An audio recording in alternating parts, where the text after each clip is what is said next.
Alaikum wa Rahmatullahi wa Barakatuhu.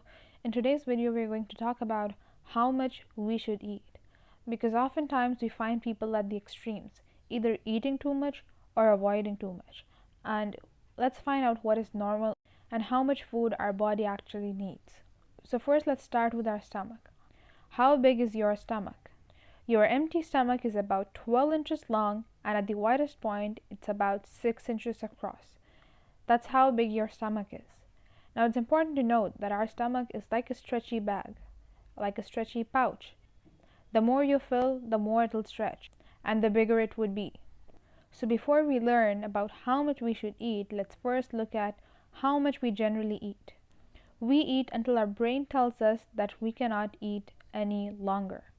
And given the size of our stomach, we overstuff ourselves to the point where we disturb our body function.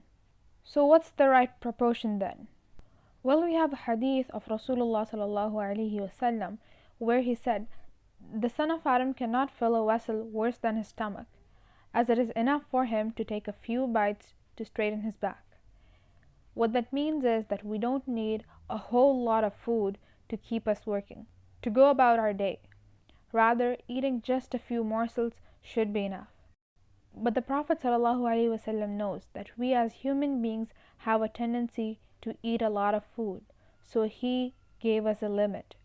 He said, if he cannot do it, then he may fill it with a third of his food, a third of his drink, and a third of his breath.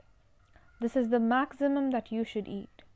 So if you look at the pie chart here, 1/3 of your stomach should be allocated for your food, 1/3 for the water, and 1/3 for the air. It is easy to understand why we need 1/3 for food and 1/3 for water. But I never understood why we need to leave 1/3 of our stomach for breathing. Because we don't breathe with our stomach. I never got it. Until recently. So let's look at the science behind this. Why divide our stomach into 1/3s? So let's go one by one. First up, 1/3 for food. If you want to visualize how much 1/3 of your stomach is, it's roughly the size of a normal soda can.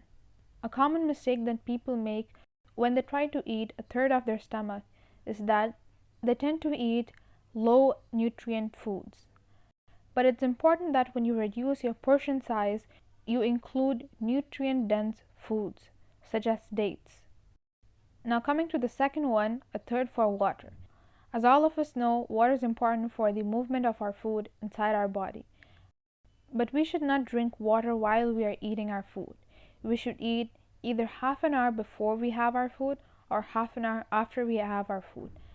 That is because when we drink a lot of water, then we neutralize the effect of the HCl in our stomach. Now coming to the last one, 1/3 for air. The reason why it's important for us to leave 1/3 of our stomach empty for air is because of the position of our stomach. The diaphragm is right above it, and when we breathe, our diaphragm moves down towards the stomach. If our stomach is full, then our diaphragm cannot move down to help the lungs in expanding.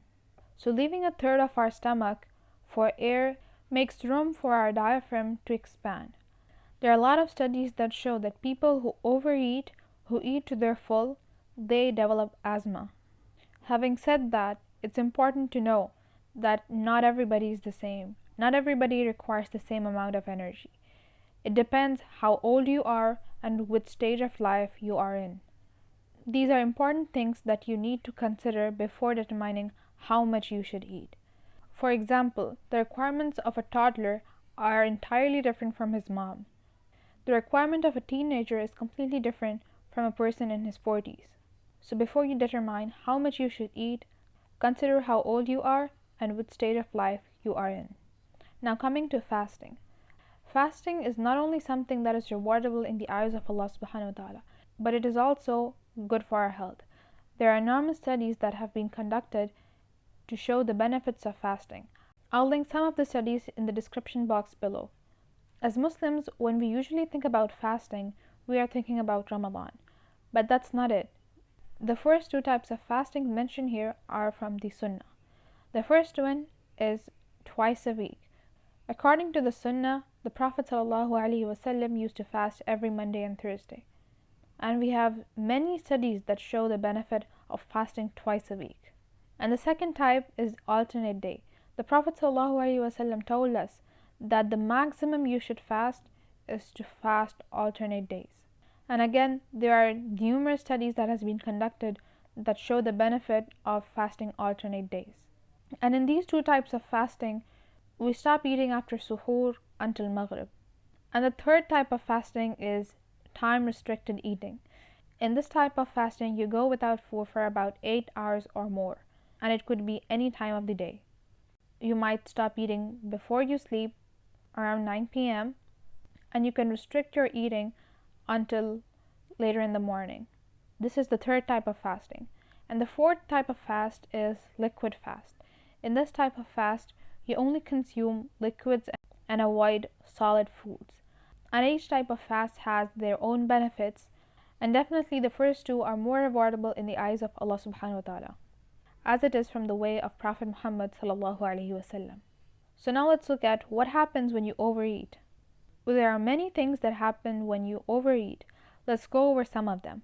The first one, you are at the risk of developing asthma, as you mentioned earlier. The second one, you can develop type 2 diabetes. The third one, you are at the risk of developing cardiovascular diseases or heart diseases. It might lead to high cholesterol levels in your blood that might clog your arteries. The fifth one, high blood pressure. Sixth one, obesity. Seventh one, impaired brain function. Impaired brain function, drowsiness, bloating, excessive flatulence, laziness, and you're at high risk of developing cancers. These are some of the effects of overeating and why we should avoid eating to our full. If you found this video beneficial, then be sure to like, share, and subscribe. Jazakumullah khair for watching. Wassalamualaikum wa rahmatullahi wa barakatuh.